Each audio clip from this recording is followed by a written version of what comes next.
बिस्मिल्लाहिर्रहमानिर्रहीम। अस्सलामु अलैकुम डियर स्टूडेंट्स, मैं हूं आपका फिजिक्स टीचर मोहम्मद तनवीर। आज हम चैप्टर शुरू करेंगे, chapter number 6 mechanical properties of matter. इसका हम न्यूमेरिकल शुरू करेंगे। 6.1 के अंदर पूछा है ए spring is stretched 20 millimetre by a load of 40 Newton. हमारे पास एक लोड है, यानी कि हमारे पास एक स्प्रिंग है। स्प्रिंग के ऊपर हम लोड लगाते हैं। लोड मतलब एक फोर्स WF, जिसको हम फोर्स भी लिख सकते हैं, वो हमारे पास है नहीं। लोड हमने उसके ऊपर लगाया है 40 न्यूटन का लोड हमने उस स्प्रिंग के साथ हमने अटैच किया है और वो डाउनवर्ड एक्ट कर रहा है।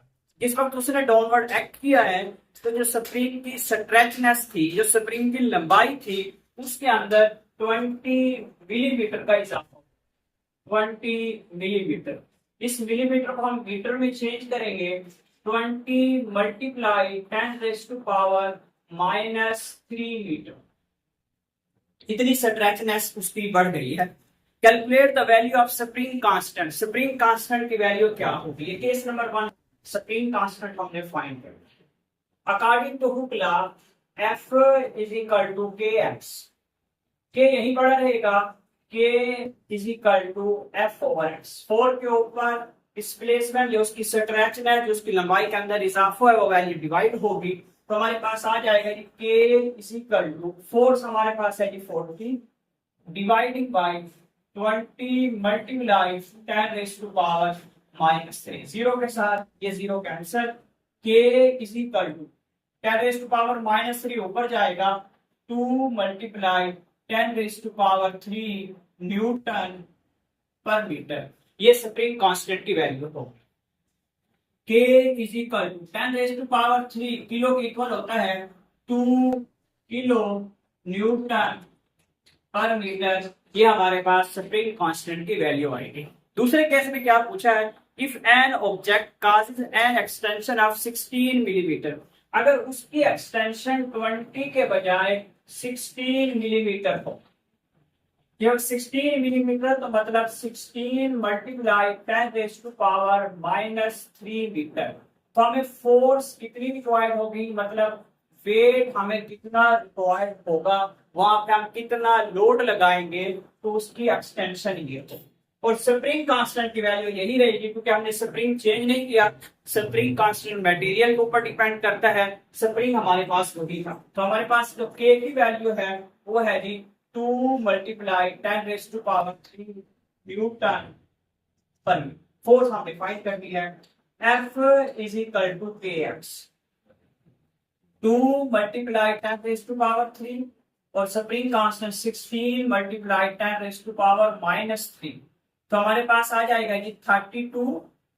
2 और 16 मल्टीप्लाई होगा, 10⁻³ -3 तो हमारे पास फोर्स आ जाएगी जी 32 न्यूटन। हमारे पास क्या होगी जी? फोर्स होगी। मतलब अगर हम उस स्प्रिंग के ऊपर 32 न्यूटन का वेट लटकाएंगे तो उसकी जो लंबाई के अंदर 16 मिलीमीटर का इजाफा होगा। तो 40 न्यूटन के अगर हम वहां पे वेट लटकाएंगे तो 20 मिलीमीटर का इजाफा होगा। यानी कि स्प्रिंग कांस्टेंट सेम रहेगा। जैसे जैसे हम फोर्स बढ़ाते चले जाएंगे, लोड बढ़ाते चले जाएंगे, उसके एक्सटेंशन के अंदर, उसकी स्ट्रेचनेस के अंदर, उस स्प्रिंग की लंबाई के अंदर इजाफा होता जाएगा। 6.2 the mass of 5 litre of milk is 4.5 kilogram. हमारे पास मिल्क है, दूध है, उसका जो वॉल्यूम है 5 लीटर है। इस वक्त वॉल्यूम 5 लीटर है तो उसका जो मास गिवन है, हमारे पास जो मास दिया गया है वो हमारे पास मास है जी 4.5 किलोग्राम उसका मास है। हमने उसकी डेंसिटी फाइंड करनी है कि उसकी डेंसिटी की वैल्यू क्या होगी, ये हमने फाइंड करना। पहले हमारे पास जो लीटर है इसको हम मीटर क्यूब के अंदर लेके आएंगे, प्रॉपर यूनिट के अंदर लेके आएंगे, क्योंकि जो आंसर पूछा है find its density in SI unit, density बतानी है लेकिन SI यूनिट के मुताबिक बतानी है। तो हमें पता है कि जो हमारे पास 1 लीटर होता है, 1 लीटर बराबर होता है 1 मल्टीप्लाई 10⁻³ मीटर क्यूब इक्वल होता है 5 लीटर है। 5 litre is equal to 5 multiply 10⁻³ metre. हमारे पास वॉल्यूम भी आ गया है, ये वॉल्यूम होगा हमारे पास, यानी कि 5 लीटर बराबर होगा 5 मल्टीप्लाई 10⁻³ मीटर क्यूब पे। वॉल्यूम भी है और मास भी है, डेंसिटी हमने फाइंड करनी है। तो डेंसिटी का हमारे पास फार्मूला होता है, density is equal to, sample लिखेंगे m/v, v फॉर वॉल्यूम। मास हमारे पास है जी 4.5, इसके ऊपर हम डिवाइड करेंगे 5 मल्टीप्लाई 10⁻³ जैसे हम इसके ऊपर डिवाइड करेंगे तो हमारे पास जो आंसर आएगा इसका 0.9 मल्टीप्लाई 10⁻, ऊपर जाके पावर जमा हो जाएगी 10⁻3, ये हमारे पास डेंसिटी आएगी। इसका जो यूनिट होगा किलोग्राम पर मीटर क्यूब। इसका आंसर SI यूनिट के लिहाज से आ गया है। नेक्स्ट है जी 6.3 के अंदर क्या पूछा है, when a solid of mass, हमारे पास एक ऑब्जेक्ट है सॉलिड शेप में है, उसका मास 60 ग्राम है, मास 60 ग्राम है जी, और इज लोवर्ड इनको मेजरिंग सिलेंडर, हम उसको मेजरिंग सिलेंडर के अंदर जिस वक्त रखते हैं तो लेवल ऑफ वाटर, पानी का जो लेवल है 40 सेंटीमीटर क्यूब से 44 सेंटीमीटर क्यूब हो जाता है। Calculate the density of solid, हमने डेंसिटी मालूम करनी है ऑफ सॉलिड ऑब्जेक्ट। अब पहले हम मास को ग्राम को किलोग्राम के अंदर चेंज करेंगे, तो हमारे पास आ जाएगी 60, इसके ऊपर 1000 डिवाइड करें तो हम इसको लिख सकते हैं 10⁻³ किलोग्राम। ये हमारे पास आ गया है जी मास। 60 डिवाइड बाई 1000, ग्राम को किलोग्राम करने के लिए 1000 डिवाइड करते हैं, इसको 10⁻³ की फॉर्म में भी लिख सकते हैं। अब हमने पहले V फाइंड करेंगे, डेल V फाइंड करेंगे, यानी कि पहले वॉल्यूम 40 था, जैसे हमने उस सिलेंडर के अंदर मास को डाला तो उसका वाटर का लेवल राइज कर गया, बढ़ गया 44 सेंटीमीटर क्यूब तक चला गया। पहले हम डेल V फाइंड करते हैं, del V is equal to volume के अंदर चेंज कितना आया, V2 माइनस V1, जितना वॉल्यूम के अंदर चेंज आएगा उतना ही वॉल्यूम उस सॉलिड ऑब्जेक्ट का होगा। तो हमारे पास है जी 44 माइनस 40, हमारे पास आ जाएगा जी 4 सेंटीमीटर क्यूब। अब 4 सेंटीमीटर क्यूब वॉल्यूम आ गया, लेकिन 4 सेंटीमीटर क्यूब को मीटर क्यूब के अंदर हम चेंज करेंगे तो हम यहाँ पे 4 है, 1 सेंटीमीटर को देखेंगे, 1 सेंटीमीटर को जिस वक्त हम मीटर के अंदर चेंज करते हैं तो हम 100 डिवाइड करते हैं, तब ये मीटर के अंदर चेंज होता है। अब यहाँ पे 1 सेंटीमीटर नहीं है, यहाँ पे सेंटीमीटर क्यूब है, सेंटीमीटर मल्टीप्लाई सेंटीमीटर 3 सेंटीमीटर है। तो मतलब कहने का ये है कि यहाँ पे 100 डिवाइड नहीं होगा बल्कि 100 3 मरतबा डिवाइड होगा। तो हमारे पास आंसर जो आएगा 4 मल्टीप्लाई 10⁻⁻6 मीटर क्यूब, ये हमारे पास वॉल्यूम आ जाएगा। 20 10⁻6, ऊपर जाके पावर क्या हो जाएगी नेगेटिव। हमारे पास ये वॉल्यूम आ गया, हमने इसकी डेंसिटी फाइंड करनी है, डेंसिटी हमने मालूम करनी है। डेंसिटी हमारे पास फार्मूला होता है रो इज इक्वल टू m/v। मास हमारे पास है जी 60, लिखेंगे हम 60 मल्टीप्लाई 10⁻⁻3, ये 4 है, 4 मल्टीप्लाई 10⁻⁻6। जैसे हम इसको कैलकुलेट करेंगे 4 इसके ऊपर डिवाइड होगा 15, आंसर आएगा 15 मल्टीप्लाई 10⁻+6 -3, ऊपर जाके पावर 6 वाली पॉजिटिव हो जाएगी, ये ऑलरेडी नेगेटिव है। तो हमारे पास आंसर आ जाएगा 15 मल्टीप्लाई 10⁻³ किलोग्राम पर मीटर क्यूब। ये हमारे पास जो सॉलिड ऑब्जेक्ट था उसकी डेंसिटी आ जाएगी। नेक्स्ट हमारे पास है 6.4, ए बुलाक ऑफ डेंसिटी 8 मल्टीप्लाई 10⁻³ किलोग्राम पर मीटर क्यूब। हमारे पास एक बुलाक है जिसकी डेंसिटी 8 मल्टीप्लाई 10⁻³ किलोग्राम पर मीटर क्यूब है, और उसका जो वॉल्यूम है 60 सेंटीमीटर क्यूब है, वॉल्यूम 60 सेंटीमीटर क्यूब है, और हमने इसका मास फाइंड करना है। तो पहले हमारे पास मीटर सेंटीमीटर क्यूब है, इसको मीटर क्यूब के अंदर चेंज करेंगे तो 60 डिवाइडिंग बाई 100 मल्टीप्लाई 100, तो ये हमारे पास आ जाएगा जी 60 मल्टीप्लाई 10⁻⁻6 मीटर क्यूब। ये हमारे पास आंसर आएगा, यानी कि मीटर क्यूब के अंदर हमने उसको चेंज करनी है। हमने मास मालूम करना है, मास हमने मेजर करके देना है।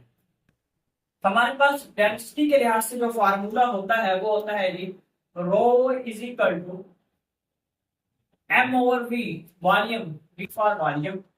वॉल्यूम और डेंसिटी आपस में मल्टीप्लाई होंगे तो हमारे पास मास की वैल्यू आ जाएगी M is equal to rho multiply. Density हमारे पास है जी 8 मल्टीप्लाई 10 रेज़ टू पावर 3 और यह है जी 60 मल्टीप्लाई 10 रेज़ टू पावर -6। 8 और 60 दोनों आपस में मल्टीप्लाई, इस वक्त मल्टीप्लाई होंगे तो हमारे पास आ जाएगा ये 0, ये आ जाएगा 48 480 multiply 10 raise to power -6 plus 3, तो हमारे पास आ जाएगा 480 मल्टीप्लाई 10 रेज़ टू पावर -3 आएगा, -6 और +3, तो हमारे पास आ जाएगा जी 0.48, ये आ जाएगा जी किलोग्राम। ये हमारे पास मास की वैल्यू होगी। नेक्स्ट देखते हैं जी 6.5। ठीक है। ए ब्रिक मेजर्स, हम एक ब्रिक ईंट की पैमाइश करते हैं 5 centimetre multiply 10 centimetre multiply 20 centimetre, ये हमारे पास उसका वॉल्यूम है। इफ द मास, उसका जो मास है वो 5 किलोग्राम है। Calculate the minimum and maximum pressure, minimum pressure मालूम करना है और मैक्सिमम प्रेशर फाइंड करना है। Which the brick can exert on horizontal surface, उसको हमने क्या है हॉरिजॉन्टल सरफेस के ऊपर हमने उसको रखा हुआ है। पहले देखेंगे कि हमारे पास वॉल्यूम के अंदर लेंथ है, विड्थ है और हाइट है, 3 चीजें हैं। मतलब अगर लेंथ मल्टीप्लाई लेंथ आ जाए तो उसको हम वॉल्यूम कह सकते हैं। ये हमारे पास L1 है, ये हमारे पास L2 है और ये हमारे पास क्या है जी L3 है। पहले इसको हम थोड़ा सा सॉल्व करते हैं। L1 लेंथ हमारे पास L1 is equal to 5 dividing by 100, तो हमारे पास आ जाएगा जी 0.05 मीटर, ये हमारे पास ये काम। L2 लेंथ 2 10 डिवाइडिंग बाई 100, ये हमारे पास आ गया जी 0.1 मीटर, यानी कि सेंटीमीटर को हम मीटर के अंदर चेंज करते हैं क्योंकि हमने एरिया फाइंड करना है। प्रेशर का फार्मूला होता है P is equal to F over A। Area आएगा जिस वक्त दो आपस में मल्टीप्लाई होंगी, दो वैल्यूज। एरिया मैक्सिमम भी फाइंड करेंगे, एरिया मिनिमम भी फाइंड करेंगे। तो L3 हमारे पास आ जाएगा जी, L3 हमारे पास है जी 20 डिवाइडेड बाई 100, ये हमारे पास आ जाएगा जी 0.2 मीटर। यानी कि ये हमारे पास एक लेंथ थी, ये दूसरी थी, ये तीसरी थी, तीनों सेंटीमीटर के अंदर थी, तीनों को हमने अलग अलग करके मीटर के अंदर चेंज कर दिया। अब हम आगे की तरफ बढ़ते हैं। क्योंकि हमारे पास जो फार्मूला है वो जहन में रखेंगे, P is equal to F over A होता है, force per unit area. Area हमने फाइंड करना है। अगर एरिया मिनिमम होगा तो प्रेशर मैक्सिमम होगा, एरिया अगर हमारे पास मैक्सिमम होगा तो प्रेशर मिनिमम। यहां से हम एरियाज निकालेंगे L1 L2 L2 L3 L3 और L1, 3 एरियाज निकालते हैं। वो देखते हैं हमारे पास आ जाएगा कि A1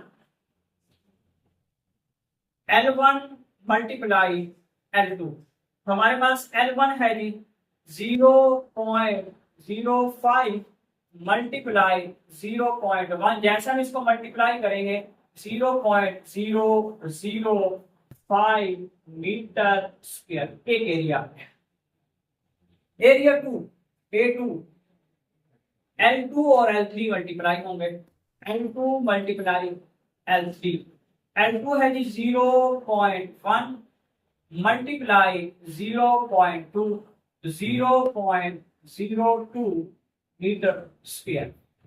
L3 और L1 A3 हमारे पास आ जाएगा, A3 हमारे पास है जी L3 मल्टीप्लाई L1। तरतीब के साथ चले हैं, 1 2 के साथ, 2 3 के साथ, 3 1 के साथ, तो हमारे पास आ जाएगा जी 0.2 मल्टीप्लाई 0.05।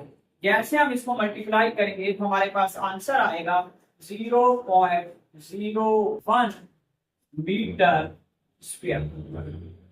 3 एरियाज आ गए हैं हमारे पास। अब हम फोर्स की तरफ बढ़ते हैं। हमारे पास मास था F is equal to W, W is equal to mg।